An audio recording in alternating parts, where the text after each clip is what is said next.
ऐसी कोई माता नहीं होती जो सावन की, भादों की तीज का व्रत नहीं करती होगी। अगर वो हरतालिका नहीं करती होगी तो हरियाली तीज करती होगी। हरियाली तीज नहीं करती होगी तो सातुड़ी तीज करती होगी। पूजन करना, सत्तू बनाना, फिर उसको पिंडा बनाकर पूजना। अगर मान लो कि उसने अगर हरियाली तीज नहीं करी तो वो सातुड़ी तीज करेगी। और यदि वो सातुड़ी तीज नहीं करी तो फिर ये जो भादों की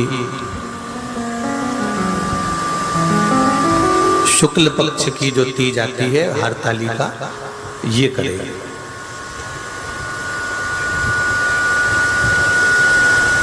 तीज के व्रत क्यों कहते हैं कि सातुड़ी तीज करी, हरियाली तीज करी या हरतालिका तीज करी? इन तीज के व्रत का क्या विधान है? इन तीज के व्रत का क्या महत्व है? इन तीज के व्रत की क्या मूल्यता है?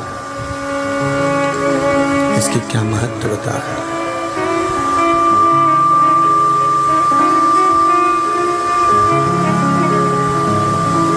तीज के व्रत में ब्रह्मा, विष्णु और महेश, इन तीनों की जो देवियां हैं, ब्रह्माणी, लक्ष्मी और पार्वती। थोड़ा ध्यान लगाकर सुनना। हरतालिका तीज शिव महापुराण की कथा ही नहीं है। आप जो तीज करते हो, हरियाली करो चाहे सातुड़ी करो, उस तीज की महत्वता क्या है? इस महत्वता है क्या? उसका महत्व क्या है?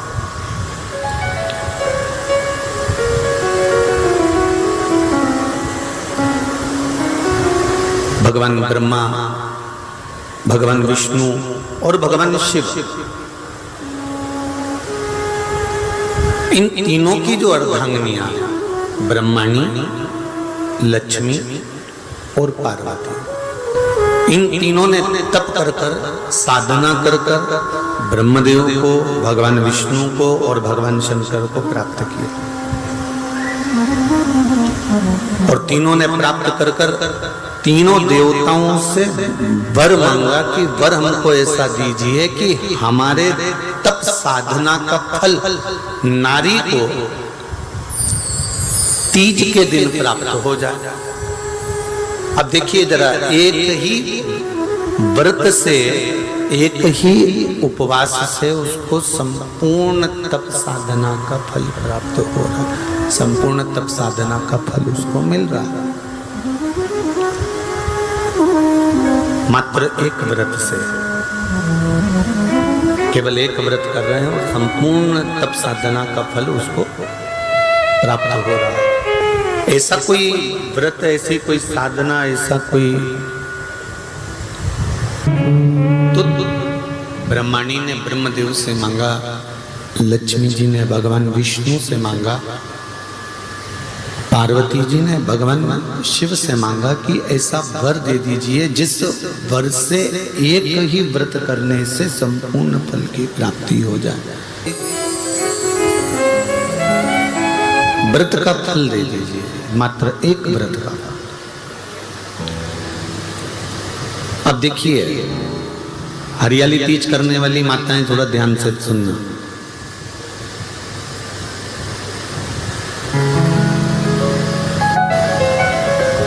हरियाली तीज जब माताएं करती हैं तो एक हरियाली तीज, एक गणगौर की तीज,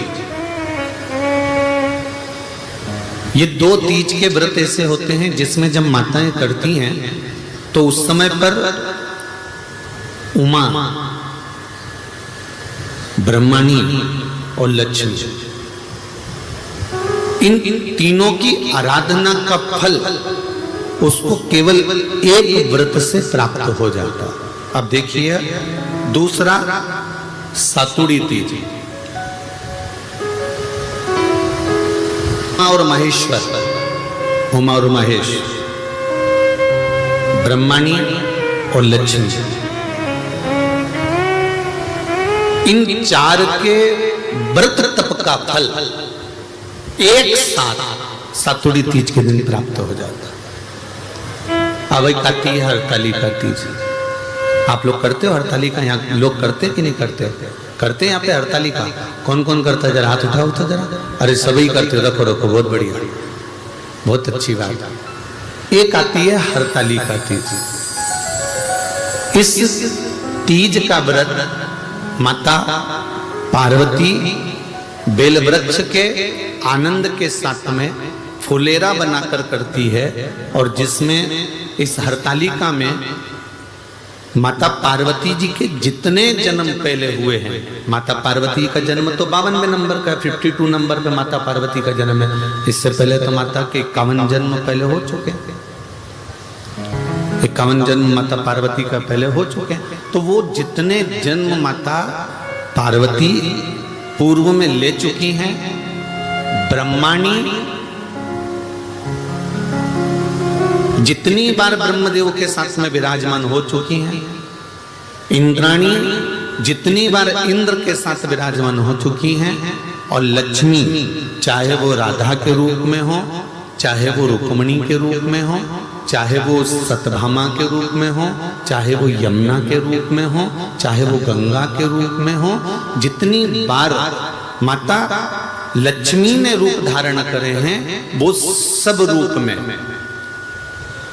और माता पार्वती अपने सारे रूप में, ब्रह्माणी अपने सारे रूप में, लक्ष्मी अपने सारे रूप में इस हरतालिका तीज के व्रत को करने के लिए आतुर रहती हैं। और इस व्रत को कर एक दिन में ही संपूर्ण विश्व का जितना तप है, साधना है, उपवास है, सबका फल एक साथ एकत्रित कर लेती हैं केवल एक व्रत में, हरतालिका तीज के। सारे व्रत, आपका अगर स्वास्थ्य खराब हो गया तो आप व्रत छोड़ सकते हो। जितने भी व्रत आप लोग कर रहे हैं पूर्व के, सोमवार, मंगलवार, एकादशी, छठ, पंचमी, चतुर्थी, अगर आपका स्वास्थ्य खराब है तो आप उस व्रत को छोड़ सकते हो, सारे व्रत को छोड़ सकते हो। पर तीज का जो व्रत होता है, हरतालिका जो व्रत होता है, ये व्रत एक बार लेने के बाद जब प्राण छूटते हैं तभी ये व्रत समाप्त होता है, अन्यथा बीच में ये व्रत समाप्त नहीं होता। ये व्रत समाप्त होता ही नहीं। अगर शरीर से नहीं बनता कि अब हमारी अवस्था हो गई, अब शरीर से नहीं बन रहा है, तो भले एक पहर की पूजन कर कर, एक पहर का नियम धारण कर कर, एक पहर का स्मरण कर कर, एक पहर का पूजन व्रत धारण करो, और उसके बाद में भले आप थोड़ा सा जो भी आपको लेना है वो कर लो, पर इस व्रत को करना ही पड़ता है। इस व्रत की नियमता ही है। शिव महापुराण की कथा संपूर्ण जगत के कल्याण हेतु हिंगोली नगर में जो चल रही है, शिव कथा कर रही है। 24,000 श्लोक की ये शिव महापुराण की कथा है, जिसका एक शब्द भी हमारी जिंदगी में उतार सकते हैं।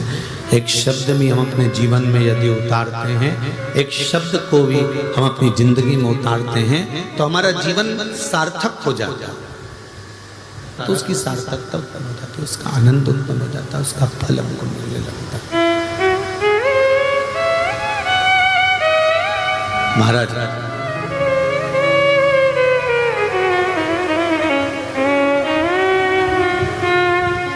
भगवान शिव का सुंदर संवाद हरतालिका शिव महापुराण की कथा के माध्यम से श्रवण करें।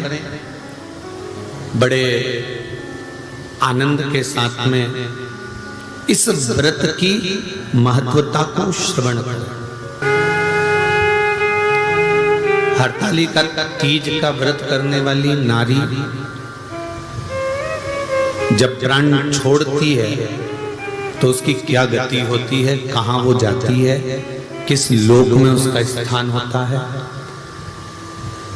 हरतालिका तीज का व्रत जो नहीं करती और भूल से भी फुलेरा का दर्शन करना, फुलेरा जानते हो ना आप लोग, जिस दिन जहां हरतालिका तीज बनती है, केले के पत्ते के ऊपर जहां शिवलिंग बनता है उसके ऊपर जो फूल की मालाएं लटकाई जाती है या झूमर या पत्ते लटकाए जाते हैं, उसका मात्र दर्शन वो व्रत भी कर रही है, उसका उपवास नहीं है, उसकी व्रत नहीं है, उसने व्रत नहीं उठाया, उसने उपवास नहीं उठाया ना उसने व्रत उठाया।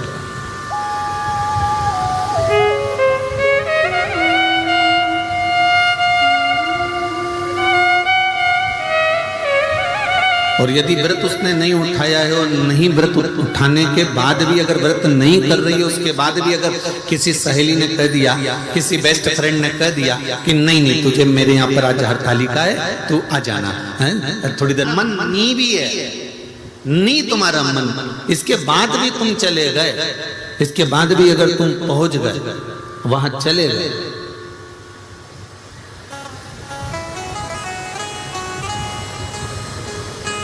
और केवल हरतालिका तीज के उस फुलेरे का दर्शन कर लिया, नहीं है व्रत, और उस फुलेरे का दर्शन कर लिया,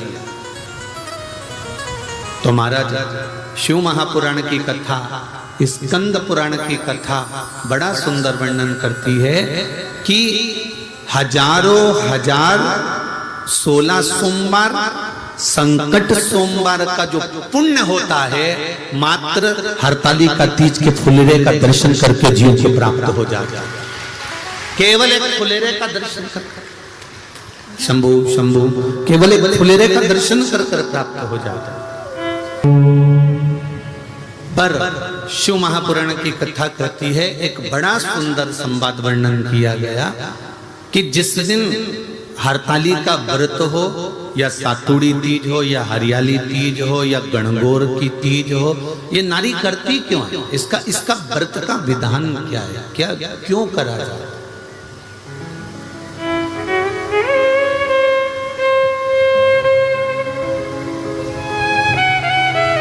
तो कहा ये अखंड सौभाग्य को देने के लिए करते। किस चीज के लिए है? जम के बोलो जरा, अखंड सौभाग्य के लिए। अब एक प्रश्न मन में खड़ा हो जाता है,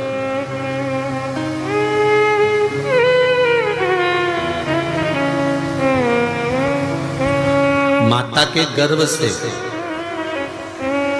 2 बच्चे भी जन्म लेते हैं ना, तो वो 1 मिनट 2 मिनट 5 मिनट के गैप से जन्म लेते हैं। बोलो सही है गलत है? भी जन्म लिया तो एक साथ जन्म नहीं लिया, थोड़ा सा समय आगे पीछे हो गया।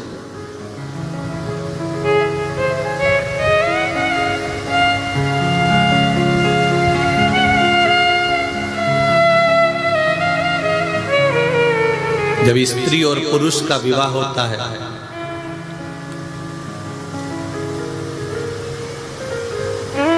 जब वो विवाह के बंधन में बंधते हैं,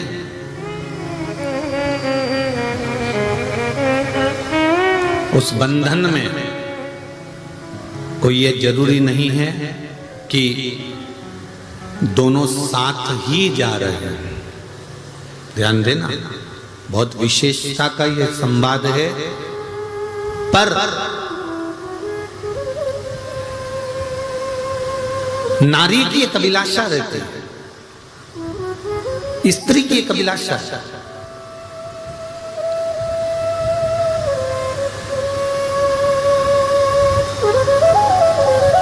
हे मां, हर नारी का एक भाव, संसार में जो नारी का मंगल विवाह होता है वो विवाह के समय पर परमात्मा से ये मांगती है कि मेरा अखंड सौभाग्य हो, अखंड चूड़ा हो, और मेरे प्राण मेरे जाने के बाद मेरे पति के कंधे पर मैं शमशान तक जाऊं। ये प्रत्येक नारी के हृदय की बात है, प्रत्येक नारी। कोई एक की बात नहीं है, ये प्रत्येक के दिल की बात है कि हम अपने पति के कंधे पर, अपने पुत्र के कंधे पर शमशान तक जाएं। अब कई बार बड़ा बड़ा दिक्कत खड़ी हो जाती है जब मान लो इतना तुमने भगवान से मांगा, इतना तप करा, इतनी साधना करी, इतना व्रत करा, इतना उपास करा, इतना इतना नियम धारण करा, उसके बाद भी अगर कोई घटना हो जाती है, कोई जीव चला जाता है, तो स्त्री को ये सोचने में आता है कि मैंने तो भगवान की इतनी पूजन करी थी, इतनी अर्चना करी थी, इतना व्रत करा था, अब मुझे तो कुछ करना ही नहीं है, अब तो मैं करूंगी नहीं, अब तो मैं ये हरताली का व्रत भी मैं छोड़ दूंगी और ये हो जाएगा। पर शिव महापुराण का संवाद तो सुनो, सब अच्छे से सुन लेना, जो पहले कहा या फिर कह रहा है। भगवान नहीं सुन रहा ना, फिर भी उसके मंदिर जाते रहो।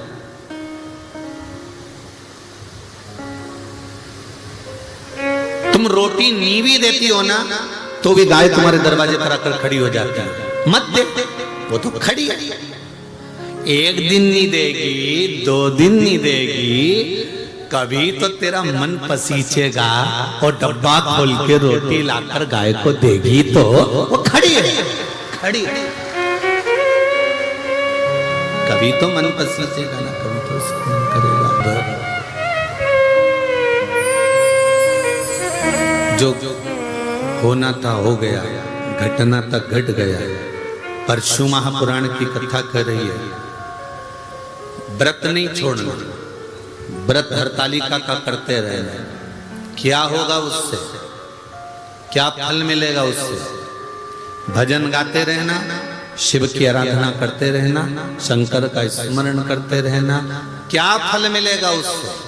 तो कहा ये कोई पूर्व का कर्म का भोग होगा, जिसके कारणवश हम अखंडता लेकर नहीं गए, पर हमारा जब अगला जन्म होगा तब हम अखंड सौभाग्यवती होकर जाएंगे। ये निश्चित है। अखंड व्रत धारण करने वाला, अखंड व्रत को करने वाला फिर अखंडता ही लेकर जाता है। ये निश्चितता हो जाती है उसकी, ये उसकी निश्चितता है।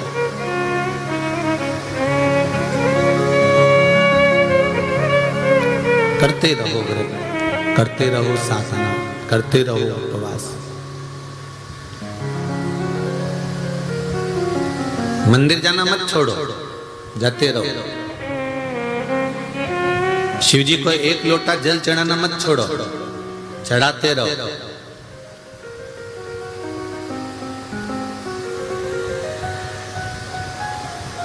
मध्य प्रदेश में बहुत पानी गिर रहा है, हिमाचल में गिर रहा है, उत्तरांचल में गिर रहा है, उत्तराखंड में गिर रहा है, उत्तर प्रदेश में गिर रहा है, गुजरात में खूब पानी है। बहुत सारे मैसेज आए, लोगों ने कहा गुरुजी पानी बहुत गिर रहा है, अब कुछ ऐसी व्यवस्था बताओ कि पानी थोड़ा सा कम हो जाए। हमने कहा सारी समस्या का हल तो कहे वो 2 लोटा जल का ही तो कमाल है जो इतना गिर रहा है, जो इसका चढ़ाया है उसी का तो गिर रहा है। और फिर कह रहे हो कि 1 लोटा। जाते रहो, निवेदन करते रहो, प्रार्थना करते रहो, सुनेगा। चढ़ाने से जल बंद हो जाएगा क्या? हमने कहा तुमने दिल से मांगा कहाँ? पाँव में अगर कांटा चुभ जाता है तो कांटे को भी कांटे से ही निकाला जाता है। कांटे को निकालने के लिए एक चिमटी या एक पिन या कोई कील या कोई नोकेली कोई वस्तु उस कांटे को निकाल देती है। तो कांटे को कांटे से ही निकाला जाता है। तो सारी समस्या का हल, जरा जम के तो बोलो, 1 लोटा जल बस दिल से चढ़ाओ और दिल से उससे प्रार्थना करो, वो सुनेगा जरूर। ये निश्चित है कि वो सुनता है, ये निश्चित है कि वो सुनेगा, उसके मन की बात को पूर्ण करेगा। ये निश्चित है कि सुनेगा वो, ये निश्चित है। महाराज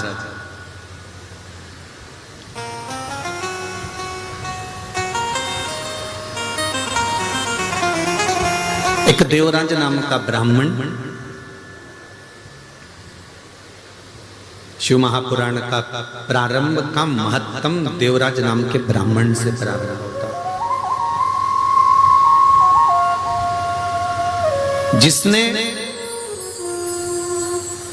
पूर्ण समय में कोई चोरी नहीं करी है,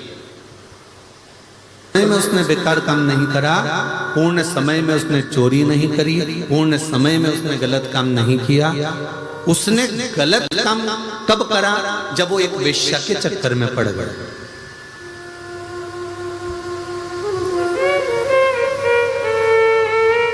एक वेश्या का संग मिल गया और उस वेश्या का जो संग था वो वेश्या के संग ने इसको पकड़ रखा।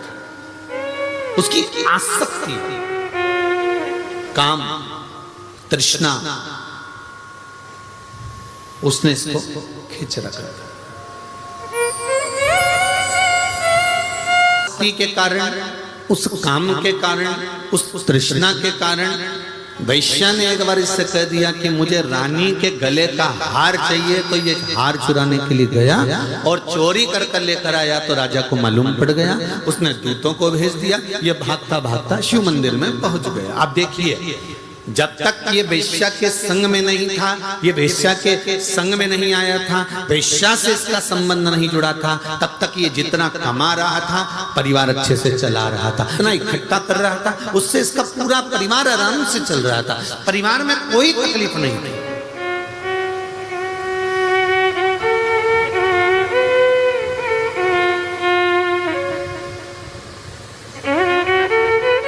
ये जितने भी आप हो, संसार के जितने लोग हैं जो शिव महापुराण की कथा सुन रहे हैं, बड़े ध्यान से सुनना। जब तक आप परिवार के प्रपंच में, गलत लोगों के प्रपंच में नहीं पड़ते, तब तक आपकी बहुत सारी कामनाएं या तमन्नाएं नहीं रहती। आप तो भगवान से जब छोटे रहते हो ना, तब भगवान से थोड़ा ही मांगते हो। छोटा सा आनंद हो, भगवान की कृपा हो, मैं रोज मंदिर में पूजन करूं। जब तक माताएं कुंवारी रहती है ना, शादी नहीं होती, तो ये भगवान की पूजन भी करती है, सेवा भी करती है, अर्चना भी करती है। भगवान से तीज का व्रत करेगी तो बहुत अच्छे से करेगी। जब कुंवारी रहती है, बाकायदा मेहंदी भी लगाएगी, सूट भी पहनेगी, साड़ी भी पहनेगी, खूब सजेगी धजेगी। कुंवारी अवस्था में मंदिर भी जाएगी, पूजन भी करेगी, तीज का व्रत, चतुर्थी का व्रत, छठ का व्रत, पंचमी का व्रत, जो व्रत करती है कुंवारी अवस्था में, वो सब बहुत अच्छे से करती है। जब शादी हो जाती है, बच्चे, माताएं पड़ जाती है, जो बेटी इतने आनंद में व्रत करती थी, जो बेटी इतने रात भर भजन गा गा कर व्रत करती थी, जब परिवार के चक्कर में पड़ जाती है, फिर तो मेहंदी अब मैं बाद में लगवा लूंगी, अब रहने दो, अब ऐसा करती हूँ, थोड़ी सी नाम की लगा लेती हूँ, थोड़ी सी नाम की लगा लेती हूँ, और थोड़ी सी नाम की लगा ली। फिर सास ने कहा, बेटा अभी तो तेरी शादी हुई है, 2-3 साल तो हुए शादी को, अच्छे से मेहंदी लगा, अच्छे से तीज का व्रत कर, अच्छी अच्छी साड़ी पहन, खूब तो घर में साड़ी रखी है, एक से बढ़कर एक पहन। अरे मम्मी बस अब मुझसे बनता नहीं है, तो कहीं डोकरी हो गई। हम भक्ति के पथ पर चलते चलते, भक्ति के मार्ग पर चलते चलते चलते चलते मुक्ति के मार्ग तक पहुंच जाए, मुक्ति के पथ तक पहुंच जाए। समझो कि हमारी जिंदगी सार्थक हुई, हमारा जीवन सार्थक हुआ। नीति एवं लक्ष्य संस्था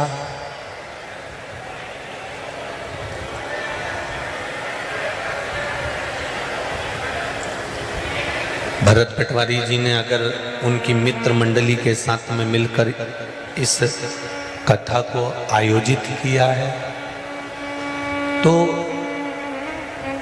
उनकी मेहनत जब रंग लाएगी, जब आप शंकर की आराधना में डूबे रहेंगे,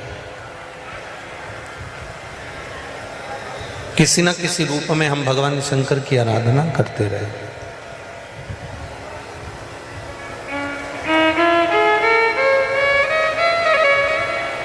प्रत्येक योनि में, प्रत्येक जन्म में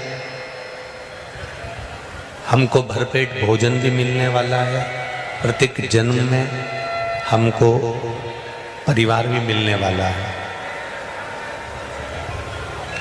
हमारी पत्नी, पति, बच्चे, कबीला, ये सब प्रत्येक जन्म में मिलेगा। ऐसा कोई जन्म नहीं रहेगा जिस जन्म में ये नहीं मिलेगा, सब में मिलेगा।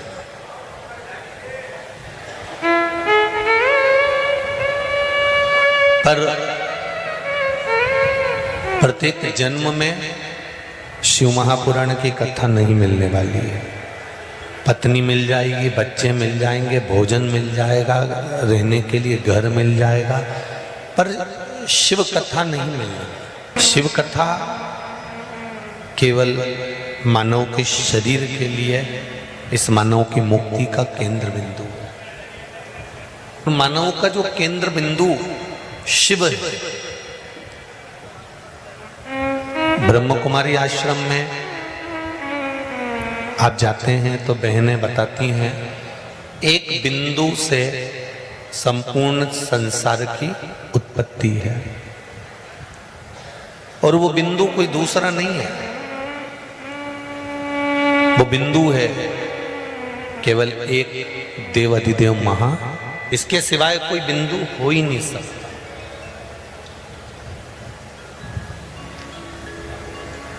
संपूर्ण ब्रह्मांड की उत्पत्ति का केंद्र बिंदु है मेरा शंकर।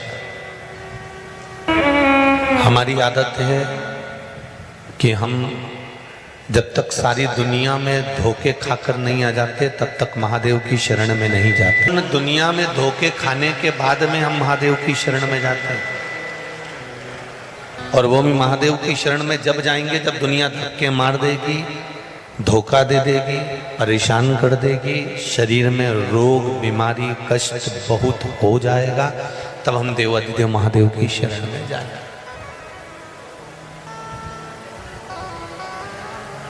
सबको नमन करने से पहले, सारी दुनिया के हाथ पैर जोड़ने से पहले एक बार देवाधिदेव महादेव के चरणारविंद में बैठकर अपने दिल की बात मेरे देवाधिदेव महादेव से कह कर देखना, तो शंकर भी कह देंगे कि दुनिया के हाथ नहीं जोड़ने दूंगा, क्योंकि तू मेरे चरण में आकर पड़ चुका है।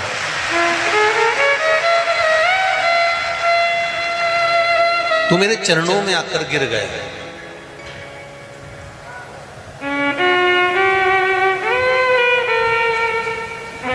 और जो एक बार देवाधिदेव महादेव का हो जाता है, फिर उसको भटकना नहीं पड़ता। मैं क्या वर्णन करूं गुरुदेव। मैं उज्जैन महाकाल बाबा के दर्शन करने 24 जनवरी 2022 को आई। फिर 26 जनवरी 2022 को मेरे बेटे को हार्ट अटैक आ गया। डॉक्टर ने उसे 2 शॉक दिए, 40 मिनट तक जान नहीं थी। डॉक्टर ने यह तक कह दिया था कि घर ले जाओ।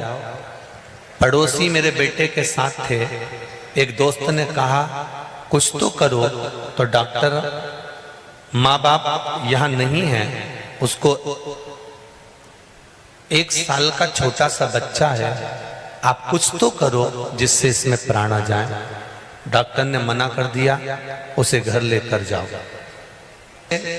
मेरे बेटे के पास गई, तब डॉक्टर ने बताया कि कोई इसके अंतर्गत क्या हुआ पता नहीं, भगवान शिव की कृपा, उदारता, दया। ये बहन श्री शिवाय नमस्तुभ्यं का जाप करती हुई, शंकर का स्मरण करती हुई जब डॉक्टर के पास पहुंची है, तो उस लड़के के प्राण वापिस आ चुके थे जो 40 मिनट पहले मर चुका था। 2000 से माइग्रेन की बीमारी से परेशान थी। आपने जो उपाय बताया था मैंने वो किया, अष्टमी और अशोक सुंदरी का। बाबा की कृपा से 6 महीने हो गए, एक भी गोली नहीं खाना पड़ रही है और मैं ठीक हूँ, आराम है बाबा की कृपा। मेरे बेटे को ऐसी एलर्जी हो गई थी, छींकते छींकते नाक में से ब्लड आने लगता था। उसे रोज 1 लोटा जल चढ़ाने का मैंने कहा, और उसने 1 लोटा जल चढ़ाना प्रारंभ करा, पानी का आचमन करना प्रारंभ करा। तब बाबा की कृपा से अब उसकी एलर्जी भी पूर्ण तरह से समाप्त हो गई है। मेरी सहेली की मम्मी को ब्रेस्ट कैंसर डॉक्टर ने बता दिया था, रिपोर्ट में भी 3rd स्टेज का कैंसर आया। डॉक्टर ने ऑपरेशन का बोला और ऑपरेशन के लिए ओटी में भी ले गए। ऑपरेशन रूम में ले जाने के बाद डॉक्टर को इधर श्री शिवाय नमस्तुभ्यम का जाप प्रारंभ करा, शंकर को जल चढ़ाया और ऑपरेशन की ओटी में ले जाने एक जांच और करो। जब एक जांच और कराई तो डॉक्टर आकर बोलता है इसको कैंसर ही नहीं है, ये शिव कृपा। जो डॉक्टर अंदर ओटी में ले गया कैंसर का ऑपरेशन करने के लिए, वो खुद आकर कहता है कि इसको कैंसर ही नहीं। बैठो बैठो बैठो। श्री शिवाय उसके आश्रित हो जाए, हम उसके बल पर जीना प्रारंभ करें। एक विचार करिएगा, माता के गर्भ से जब जन्म लिया था तब तो हमको मालूम भी नहीं था कि हम अच्छे घर में जन्म लिए हैं। हमको ये भी नहीं मालूम था कि हमको अच्छा पति मिल जाएगा, अच्छी पत्नी मिल जाएगी, अच्छे रिश्तेदार मिल जाएंगे। हमको ये भी नहीं मालूम था कि हमारा पुत्र पुत्री बहू बेटा सब अच्छे मिल जाएंगे। हमको ये भी नहीं मालूम था कि हमारा शरीर अच्छा होगा। जो लिया इसी संसार से लिया और वापिस गए तो इसी संसार में वापिस छोड़कर चले गए।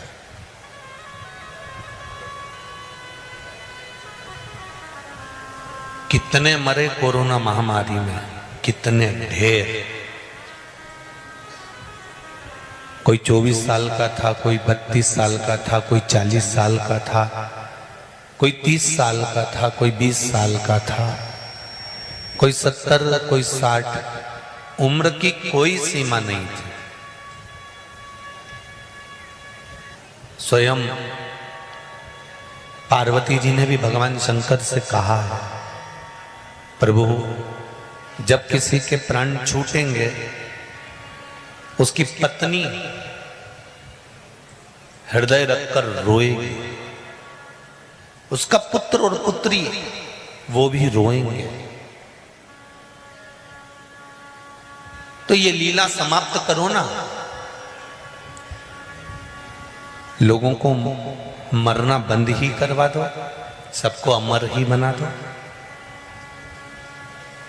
इनको बिलखता हुआ देखकर, इनको रोता हुआ देखकर आपको अच्छा लगता है? शंकर भगवान कहते हैं पार्वती मैंने जब संसार बनाया करा, विष्णु ने ब्रह्मा जी को प्रकट करा, ब्रह्मा जी से संसार की रचना करवाई, तब मैंने संपूर्ण संसार को जब बनाया, तब मैंने जब मनुष्य का निर्माण करा, मानव के निर्माण के समय पर मैंने एक उसके कलेजे में, उसके चित्त में, उसकी वृत्ति में, उसके मन में एक चीज उतार दी कि मरने वाला व्यक्ति सब कुछ छोड़कर चले जाएगा।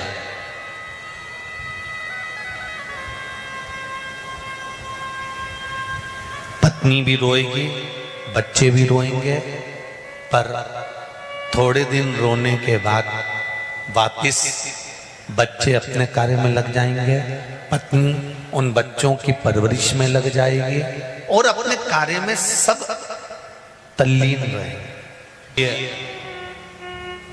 भारत भूमि के संत हमेशा कहते हैं ज्यादा से ज्यादा 1 महीने की धूप छोड़ेंगे, तब तक याद करेंगे।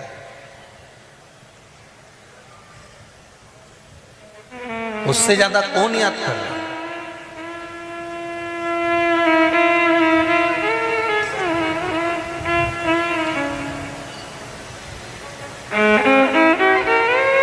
ये दुनिया के लोग कहते कहते मर जाते हैं कि मैं मर जाऊंगा तो सब कुछ खत्म हो जाएगा। कई कई माताएं भी बड़ी छाती ठोक कर कहती है वो तो मैं जिंदा हूं तो घर चल रहा है, जिस दिन मैं मर गई आटे दाल का भाव मालूम पड़ जाएगा तो डोकरियों से निवेदन है, आधे घंटे के लिए मरीज जाओ। ये हमारे भीतर की आसक्ति है। तुम्हें लगता है कि तुम दुकान नहीं चलाओगे तो दुकान नहीं चलेगी, तुम काम नहीं करोगे तो काम नहीं होगा, तुम आगे बढ़कर ये कार्य नहीं करोगे तो कार्य नहीं होगा।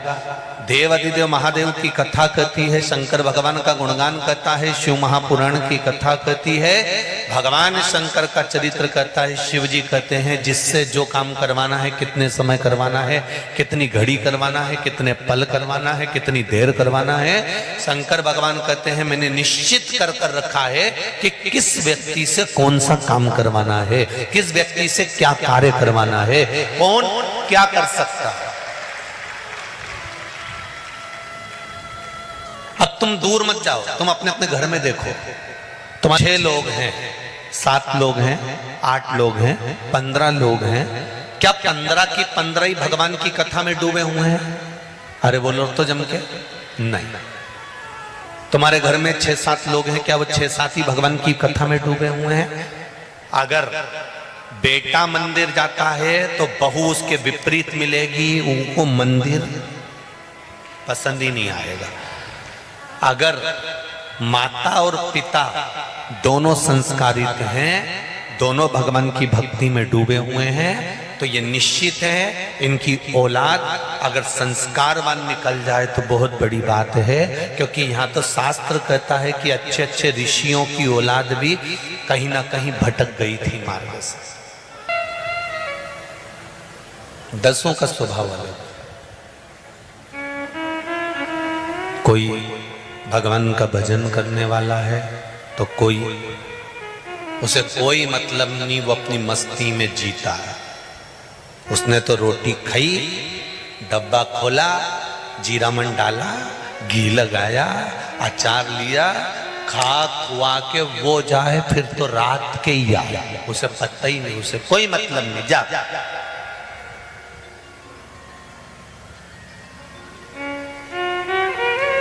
और तुम्हारे ही घर में एक ऐसी रहती है या ऐसा रहता है, उसे सबसे मतलब होता है, काकी जी कहाँ गई, काका जी कहाँ गया, बुआ जी कहाँ गई, उनके लड़के ने क्या करा, उनकी लड़की ने क्या करा।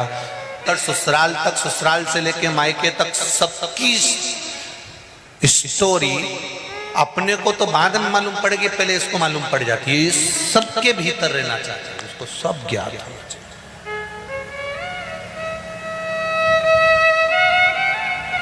और आपके ही घर में एक ऐसा भी मिलेगा जो 24 घंटे डिप्रेशन में बैठा रहता है।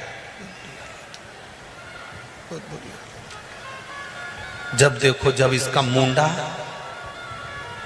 मुसद्दी लाल जैसा रहेगा, जब देखो जब में एक ऐसा रहेगा जो 24 घंटे मुस्कुराते, उसको कोई मर भी गया नहीं तो उसको ढिढोली सूझे। हाँ, कोई कुर्सी से गिर गया नहीं और उसको तो लग गई, पर इसको ठिठोली सूझे।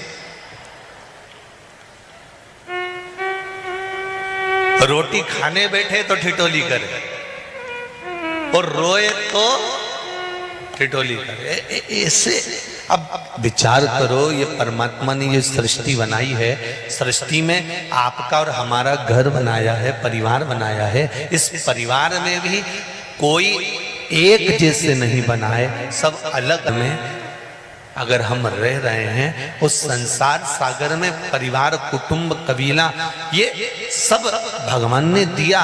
पर देने के बाद मेरा परमात्मा कहता है कि एक ना एक दिन इसको सब छोड़ देना है और मेरी शरणागति की ओर आना है, जिसको कहते अंतिम यात्रा।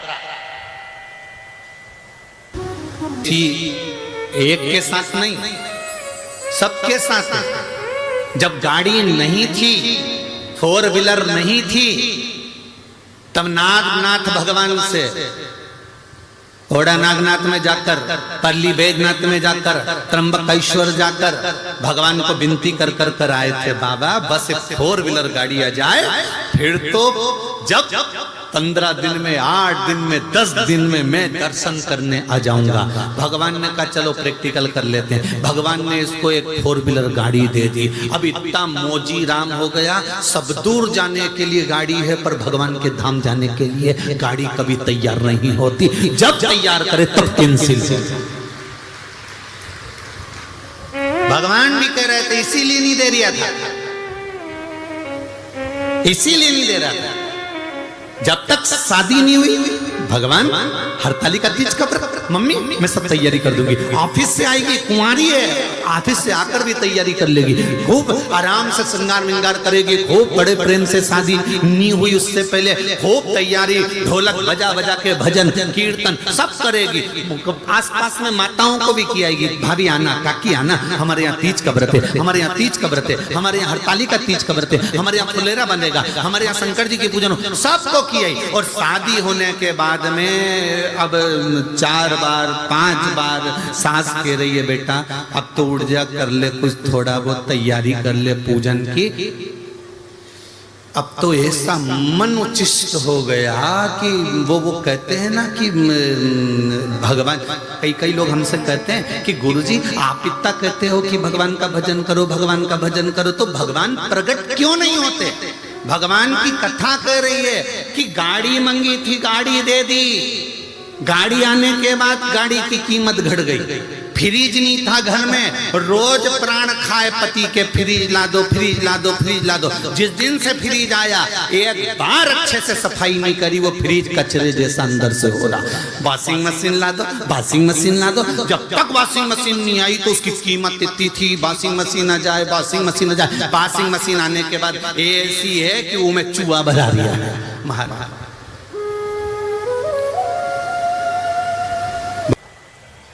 कौन सी यात्रा है? शिव महापुराण की कथा कहती है वो अंतिम यात्रा पर जाने से पहले, अंतिम यात्रा पर पहुंचने से पहले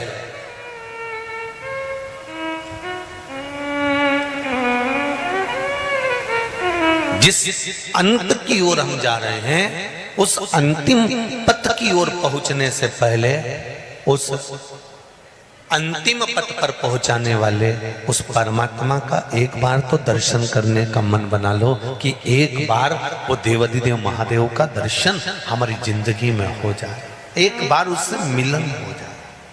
टायर, गाड़ी का जो टायर होता है, वो टायर अगर घिस जाता है, खराब हो जाता है, तो किसी दुकान पर उसको लेकर जाते हैं और टायर को वो नया बना देता है कि ये टायर मैंने नया कर दिया है, अब ये गाड़ी को प्रॉब्लम नहीं होगी, ये अच्छी चलेगी। मैंने टायर को नया कर दिया है, मैंने टायर को सुधार दिया है, अब ये गाड़ी बहुत कुछ नहीं तो 25, 50, 100, 200, 500 किलोमीटर तो अच्छी चली जाएगी। मैंने गाड़ी के टायर को अच्छा कर दिया, ये गाड़ी अब अच्छी चलेगी, इसको लेकर चले जा। उसी तरह गाड़ी का टायर बेकार हुआ तो दुकान पर ले जाकर उसको सही करवाया और वो बहुत कोसों दूर चली गई, बहुत किलोमीटर चली। उसी तरह जब ये मन का टायर अगर बेकार हो जाए, इसमें आसक्ति, इसमें लोभ, इसमें वास, इसमें झूठ प्रपंच समा जाए,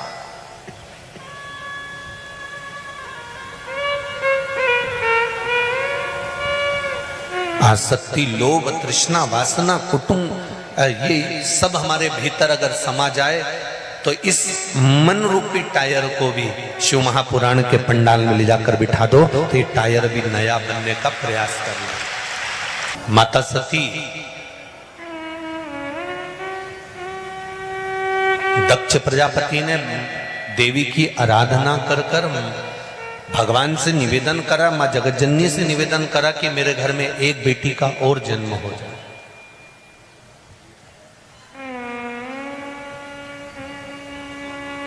कितना अंतर है, बेटा जन्म लेता है तो ढोल नगाड़े बजते हैं, बेटा जन्म लेता है तो आतिशबाजी होती है, बेटा जन्म लेता है तो माताएं जब हॉस्पिटल से आती है ना तो डोलची हिलाती हिलाती आती है, मेरी बहू को छोरा हुआ, मेरी बहू को छोरा हुआ। और अगर छोरी हो जाती है तो ना डोलची हिलती है ना मुंडा हिलता है। माता भवानी की आराधना करी और आराधना कर कर वर क्या मांगा? शायद ही संसार का कोई व्यक्ति दक्ष प्रजापति जैसा वर मांगेगा। जिस दक्ष प्रजापति के घर में 60 कन्याओं का जन्म हो गया, इतनी कन्याएं जन्म लेने के बाद भी दक्ष प्रजापति माता रानी से अगर मांग रहा है तो कह रहा है एक बेटी का और जन्म हो जाए। जिसके घर में 4 बेटी हो जाती है, 2 बेटी हो जाती है, 5 बेटी हो जाती है, 3 बेटी हो जाती है, जिनके घर में 2 बेटी का जन्म हो जाता है, वो ना जाने कितने कितने देवी देवताओं को धोख लगाते फिरते हैं कि छोरा हो जाए, छोरा हो जाए, छोरा हो जाए। पर दक्ष प्रजापति के घर में 60 कन्याओं का जन्म हो चुका था और 60 कन्याओं के जन्म के बाद भी भगवान से मांग रहे हैं तो कह रहे हैं मेरे घर में एक बेटी और हो जाए। तो दक्ष प्रजापति से पूछा कि बेटी क्यों? बेटा एक कुल को तारता है और बेटी 2 कुल को तार देती है। 2 कुल को तारने वाली बेटियां होती हैं, वो 2 कुल को तारती है। एक बार अपने माँ बाप को दुखी देख सकता है, पर बेटी कभी जिंदगी में अपने माँ बाप को दुखी नहीं देख सकती।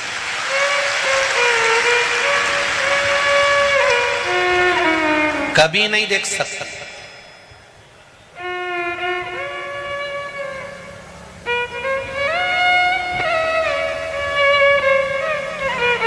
और मेरा बेटियों से हमेशा निवेदन रहा है, तुम्हारे माँ बाप ने तुम्हें पालने में, बड़ा करने में, तुम्हारी परवरिश में कोई कमी नहीं छोड़ी। तुमने कहा पापा जीन्स पहनूंगी, पहन लेगा। पापा टी शर्ट पहनूंगी, पहन लेगा। पापा इस कॉलेज में पढ़ूंगी, पढ़ बेटा। माँ बाप ने अपनी बेटी की परवरिश में कोई कमी नहीं छोड़ी। एक बार बेटे को पढ़ने में माँ बाप रोक देते हैं, बेटे को भेजने में रोक देते हैं, पर बेटी को पढ़ाने में, बढ़ाने में माँ बाप कभी नहीं रोकते। तो मेरा बेटियों से हमेशा निवेदन रहा है, जब तुम्हारे माँ बाप, तो गरुड़ पुराण कहती है कि 94 नरक एक पिता को भोगना पड़ते हैं। कब? जब उसके घर में बेटी का जन्म होता है और वो बेटी का कन्यादान नहीं कर पाता, तो बाप को 94 तरह का नरक भोगना पड़ता है।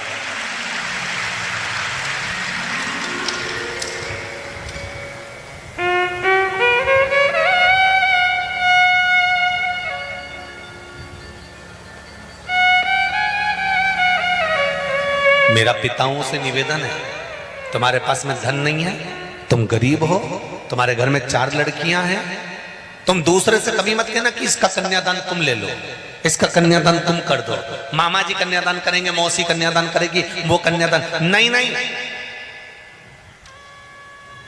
कितना गरीब से गरीब बाप हो तो भी बेटी का कन्यादान बाप को ही करना चाहिए, चाहे 5 बेटी 6 बेटी।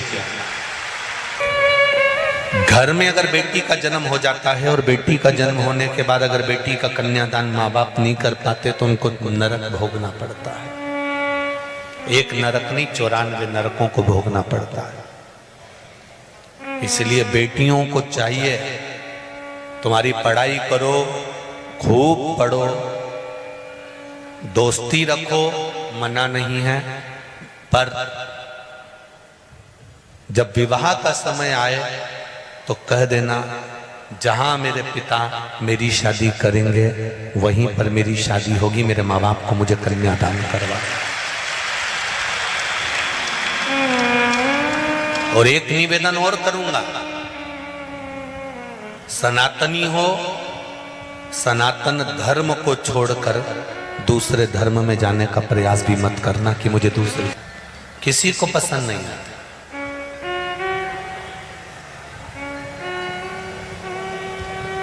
सनातन धर्म के सिवाय किसी धर्म में मैं विवाह नहीं करूंगा।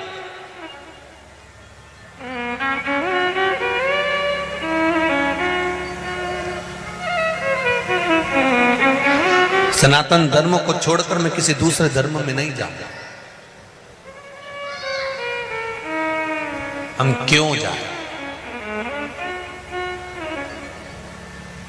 किस लिए हम प्रवेश करें?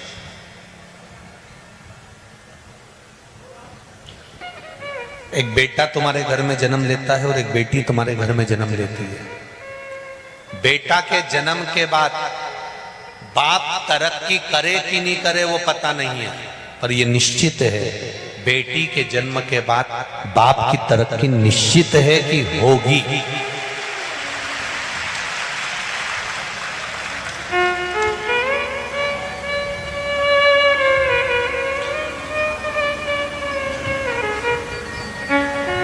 निश्चित।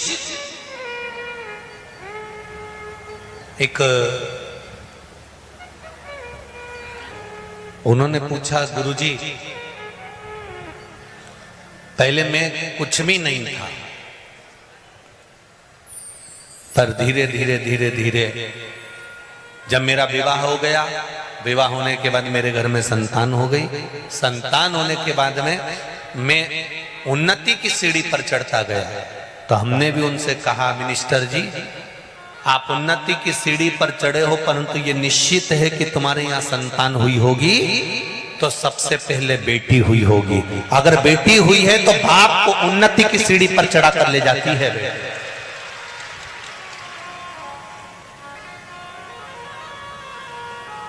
घर में बेटी का जन्म साधारण नहीं माना गया है। बेटी का जन्म, भले बेटी जन्म लेती है तो लोगों का मुंह उतर जाता है कि बेटी हो गई, पर आज के समय में तुमको तारने वाला तुम्हारा पुत्र नहीं होगा।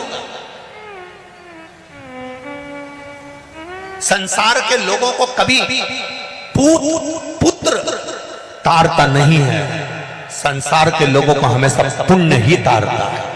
उसके द्वारा किया गया पुण्य, सत्कर्म, भजन, कीर्तन, स्मरण, मंत्र जाप, जो दान करा, जो पुण्य करा, जो भजन करा, जो कीर्तन करा, ये हमको तारता है, पुत्र नहीं तारता। जब प्राण छूटे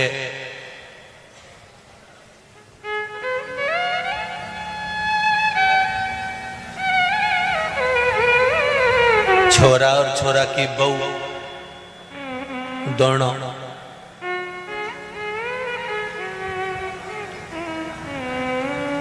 बहू बोली अम्मा मरी गई। हाँ,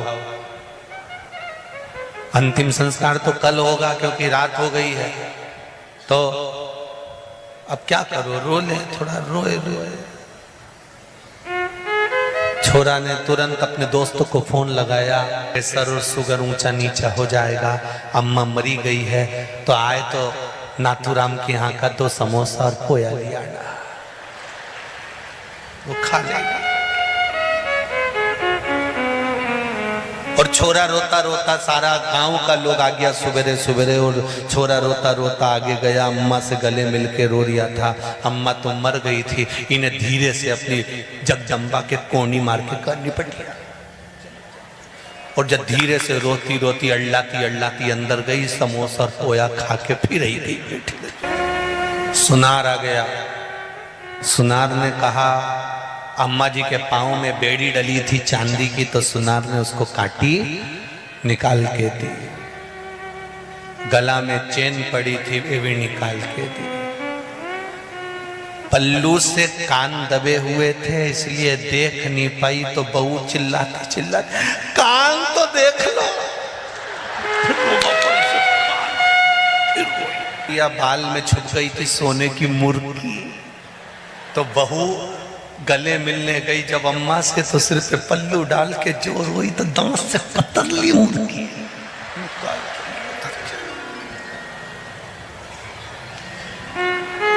अब रोती रोती बोली ले जा, ले जा। और ये हंसने की बात नहीं है, तुम्हारी और हमारी कथा है, यही कि यही हाल होना है, और अंतिम समय में प्राण छोड़ के चले जाना है। इतना बड़ा कंडा गाय का गोबर का सूखा हुआ गैस पे जलाएंगे, दिया में धरेंगे, पूरा घर का लोग तो खीर पूड़ी खाएगा और अपने घी शक्कर छोड़ जाएंगे। कितना बड़ा कंडा, इतना, इससे बड़ा कंडा भी नहीं लगाएंगे, इतने बड़े कंजूस हैं। समय आता है तब भी कर देते हैं, कई समझदार खड़े रहते हैं। 2 कुंटल तो बहुत है, 2 कुंटल में तो हिच जाएगा। और वो बेचारा जो जलाने वाला वो कह रहा है कम से कम 2.5 कुंटल तो लो रे। नहीं, हमने तो कई जला दिया, 2 कुंटल में हिच जाएगा। कौन याद करेगा? कोई नहीं, कोई किसी को याद नहीं करता। शिव पुराण की कथा कहती है इस मृत्यु लोक में आने के बाद जो तुम भजन कर रहे हो, शंकर भगवान पर 1 लोटा जल चढ़ा रहे हो, 1 चावल का दाना, 1 बेलपत्र शिव को चढ़ा रहे हो, बस ये जो तुमने करा, पुत्र तुम्हारे साथ हम नहीं देगा, पूत तुमको नहीं तारेगा, पर तुम्हारे द्वारा किया गया जो पुण्य है वो तुम्हें पार लगा देगा, अंत बिंदु तक तुम्हारा पुण्य तुम्हारे साथ है। कोई साथ नहीं देता, साथ देने वाला केवल एक ही होता है, वो है देव अधिदेव महा। जब जीवन में दुख आया, तकलीफ आई, कष्ट आया, बीमारी आई, रोग आया, तकलीफें जब इकट्ठी हो गई, तब तुम कहीं सारी दुनिया में होकर आ गए, तब अंत बिंदु में उसके पास जाना वो निभाएगा।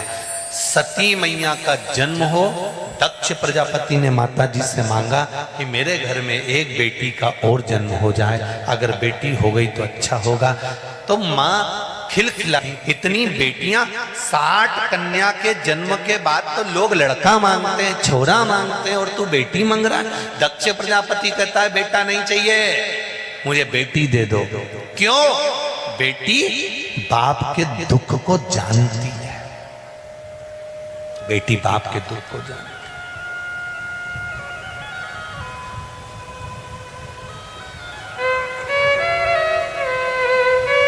भाई,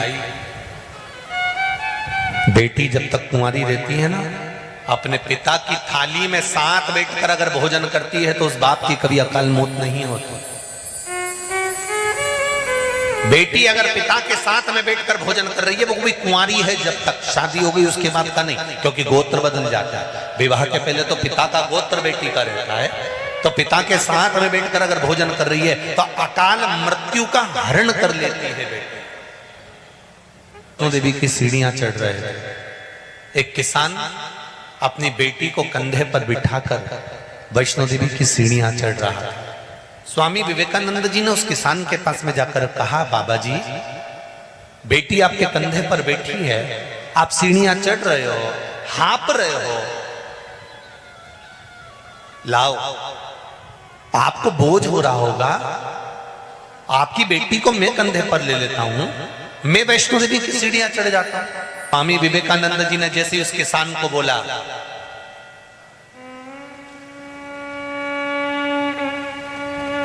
तो किसान ने स्वामी विवेकानंद जी को उत्तर दिया, सुनो स्वामी जी, बेटी बाप के कंधे पर बोझ कभी नहीं होती। जो बेटी बाप के कंधे पर बोझ होती है, फिर वो ना तो बाप होता है ना वो बेटी होती है।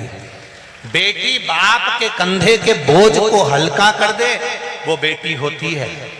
स्वामी जी, मेरे कंधे पर अगर बेटी बैठी हुई है तो ये मुझे बोझ नहीं लग रही है, ये तो मेरे बोझ को हल्का कर रही है। बात करते करते करते करते करते करते हम मंजिल तक पहुंच जाएंगे। जब बेटियां मायके में आती है ना शादी के बाद, इतनी बात करती है कि रात कब निकल जाती है।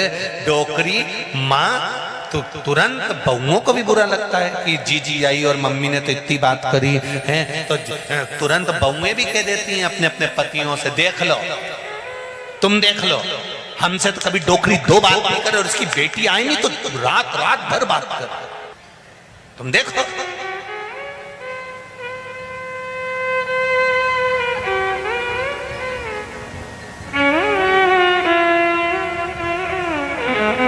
कितनी उमंग ममता होती है बेटी के जीवन। सती मैया मां अम्बे ने कहा कि मैं स्वयं तुम्हारे घर में बेटी बनकर जन्म लूंगी, और मां स्वयं बेटी बनकर जन्म ले ली। साधारण नहीं होती बेटी। सती मैया ने जन्म लिया। माता प्रसूति के गर्भ से सती जन्मी है। 60 कन्याओं का जन्म होने के बाद में 61वें नंबर पर माता सती का जन्म हुआ है। और प्रसूति माता ने प्रत्येक कन्या को संस्कारवान पैदा करा। इसलिए आज भी हॉस्पिटल में जहां पर बच्चे का जन्म होता है, उस दरवाजे पर उस कक्ष के ऊपर लिखा होता है प्रसूति कक्ष। जम के बोलो जरा, प्रसूति कक्ष। उस कमरे के बाहर लिखा होता है ये प्रसूति कक्ष है।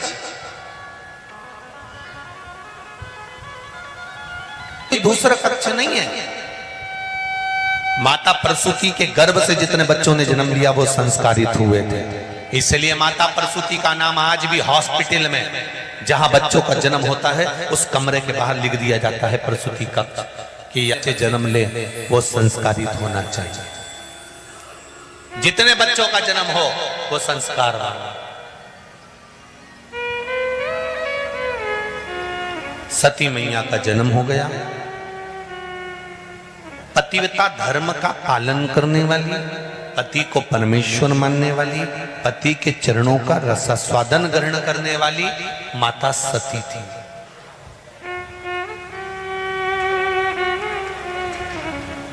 भारत की भूमि पर जन्म लेने वाली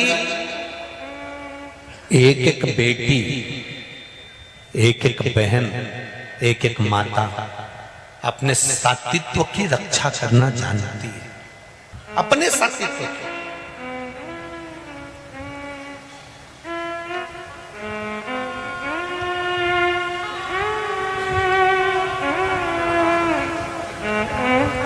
अब परशुराम जी की मां,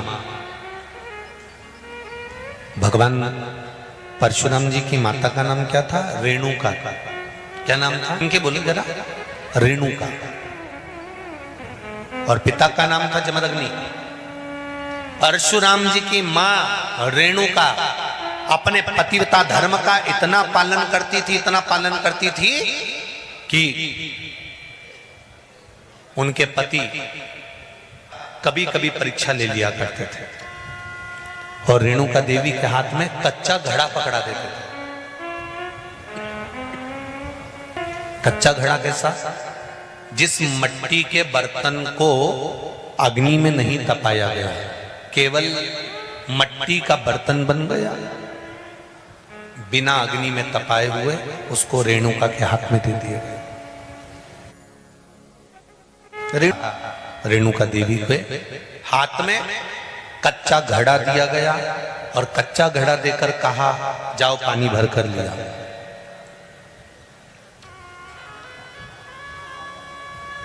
जरा विचार करिएगा, कुम्हार ने उस घड़े को पकाया नहीं है, केवल मिट्टी का बर्तन बनाकर दे दिया गया और इसमें पानी भर कर ला।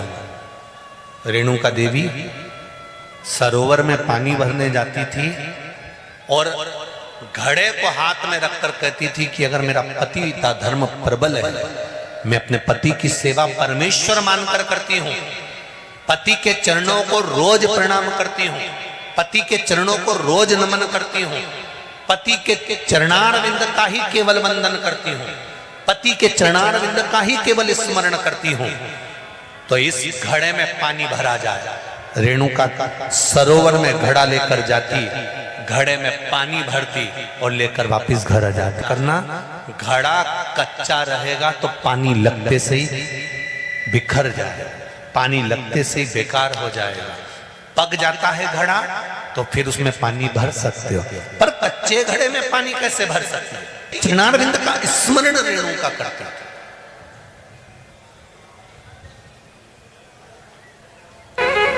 पहले थोड़ा सा आप लोगों को बुरा लग सकता है, लग जाए तो लग जाए, उसमें कोई टेंशन मेंशन नहीं हो। पहले के समय में पति की उम्र प्रबल होती थी, स्त्री पति के कंधे पर शमशान जाती थी।